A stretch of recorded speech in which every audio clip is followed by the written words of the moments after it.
Hi. Look, there are countless moments that make up the story of Australia. But every now and then, there's a special moment, a defining moment. I'm Mikey Robbins, and I'm here at the National Museum of Australia to check out their project, Defining Moments in Australian History. Look, what we're going to do is we're going to go behind the scenes. We're going to check out some objects that tell the stories about these moments, about who we are. Our journey through the 100 defining moments of Australian history has brought us backstage here at the museum, where I'm joined by Cinnamon Van Ryck. Hi, Cinnamon. Hi, Mikey. And what is it we're looking at here? This is John Hanlon's 1879 transcription of Ned Kelly's Jerilderie Letter.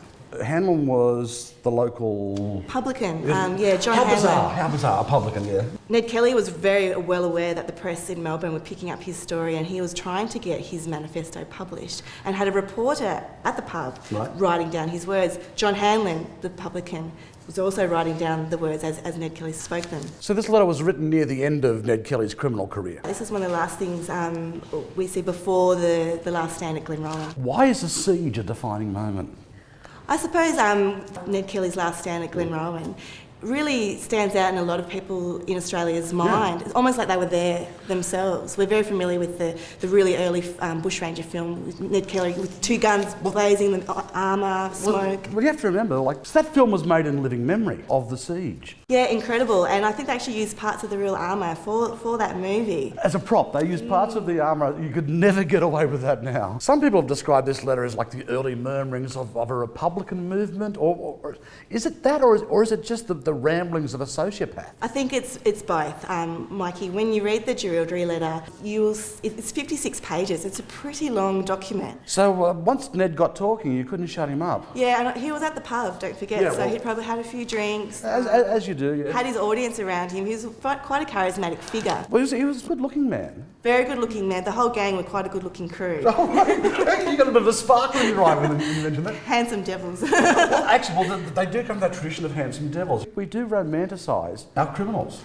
Yeah, I think especially at that time, young, handsome, strong men with a good reputation generally for how they treated their fellow person other than the police. I think the Jerilderie Letter, combined with the armour, really ties it together. Yeah. It's something that nobody else did, none of the other bushrangers did. Ben Hall is still very popular, but he didn't create armour or write a manifesto, so Ned Kelly was trying to justify his actions and explain a hard life of harassment by police and downtrodden life. From the NMA's perspective, when you exhibit things related to Ned Kelly or other bushrangers, are you conscious of the impact that his criminal career had? Absolutely. Whenever we tell Ned Kelly's story or any other bushranger story, we look at the victims. We can't ignore the fact that Ned Kelly and his gang killed 3 policemen at Stringy Bark Creek, and their families suffered for that.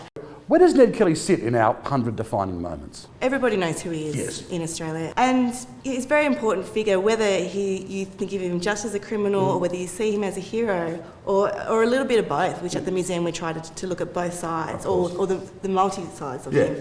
He's a very important figure for a whole bunch of reasons, because to look at that time in history, what was happening out in the bush. Exactly, yeah, and the nature of the country's changing with the gold rush. One thing I can never figure out, for a man that clever, why didn't you realise that if you're going to build armour, you should put legs on it?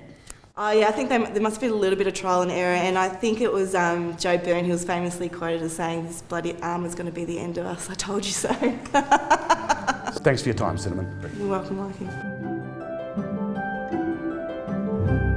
Thanks for watching, but it doesn't end here. We want you to join the conversation.